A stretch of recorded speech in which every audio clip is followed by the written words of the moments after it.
అందరికీ నమస్కారం। ఈరోజు ఏదైతే సర్వేపల్లి నియోజకవర్గంలోని తోటపల్లి గూడూరు మండలం కొత్త కోడూరు పంచాయతీ పరిధిలో రవీంద్రపురం గిరిజన కాలనీ ఈ కాలనీకి వచ్చి సందర్శించాం। సర్వేపల్లి నియోజకవర్గంలో గిరిజన కాలనీలన్నీ కూడా సందర్శిస్తూ వాళ్ళ యొక్క స్థితిగతులు అడిగి తెలుసుకోవడం, వాటికి సంబంధించి సమస్యలను పరిష్కరించడానికి ఒక్కొక్కటి అడుగులు ముందుకు వేసుకుంటూ వెళ్ళడం జరుగుతూ ఉంది। ఇటీవల కూడా అల్పపీడనం కారణంగా 3 రోజుల పాటు వర్షాలు కురవడం, దాంతో ప్రజలు కూడా అనేక సందర్భాల్లో ఇబ్బందులు పడడం జరిగింది। అదేవిధంగా మళ్ళీ ఇంకొక 3 రోజుల పాటు కూడా మంతా తుఫాను తాకిడి ఉందనేటువంటి విషయం కూడా మనకు వ్యక్తం చేయడం జరిగింది। అయితే ఈ వర్షాలు తుఫాన్ల కారణంగా పేదలు గిరిజనులు వీళ్ళు రెక్కాడితే డొక్కాడినటువంటి పరిస్థితి। వాళ్ళందరికీ కూడా కూటమి ప్రభుత్వం ఎప్పుడు కూడా అండగా ఉంటుందని చెప్పి ఒక భరోసా ఇచ్చే విధంగా ఈ యొక్క కాలనీకి రావడం జరిగింది। ఇక్కడ కొన్ని చిన్న చిన్న సమస్యలు కూడా ఉన్నాయి। ఇటీవల ఏదైతే సర్వేపల్లి శాసనసభ్యులు సోమిరెడ్డి చంద్రమోహన్ రెడ్డి గారు కూడా కొన్ని గిరిజన కాలనీలు కొన్ని కంపెనీలకి దత్తత ఇవ్వడం, ఆ గిరిజన కాలనీల అభివృద్ధికి దోహదం చేయడం జరుగుతుంది।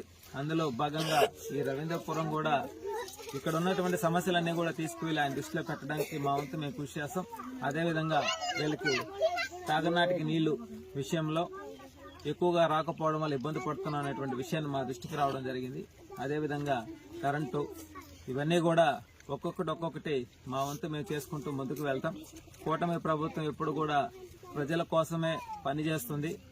ఇది ప్రజా ప్రభుత్వం కాబట్టి ప్రజల కోసం ఎప్పుడూ కూడా వెన్నంటి ఉంటుంది। ఎందుకంటే గత 5 సంవత్సరాల పాటు కూడా వైసీపీ పాలనలో 50 ఏళ్లకు ఒక వాలంటీర్ని పెట్టారు, కానీ కనీసం పేదలకి కొంతమందికి రేషన్ కార్డు గాని ఆధార్ కార్డు గాని వాళ్ళకి పెన్షన్ గాని పూర్తి స్థాయిలో అందించినటువంటి పరిస్థితి లేదు।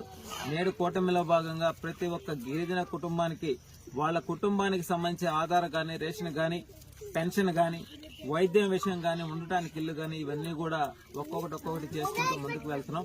అందులో భాగంగా ఏదైతే వర్షాల కారణంగా ఎవరు కూడా ఇబ్బందులు పడకుండా ఉండడం కోసం మా వంతు మేము వాళ్ళకి అండగా ఉండి వాళ్ళ స్థితిగతులు అడుగు తెలుసుకొని వాటిని పరిష్కరించే దిశగా ముందుకు వెళ్తామని చెప్పి మనస్ఫూర్తిగా తెలియజేస్తూ, ఇది ప్రజా ప్రభుత్వం ప్రజల కోసం పనిచేస్తుంది, ప్రజలకు ఎప్పుడు కూడా అండగా ఉంటుంది।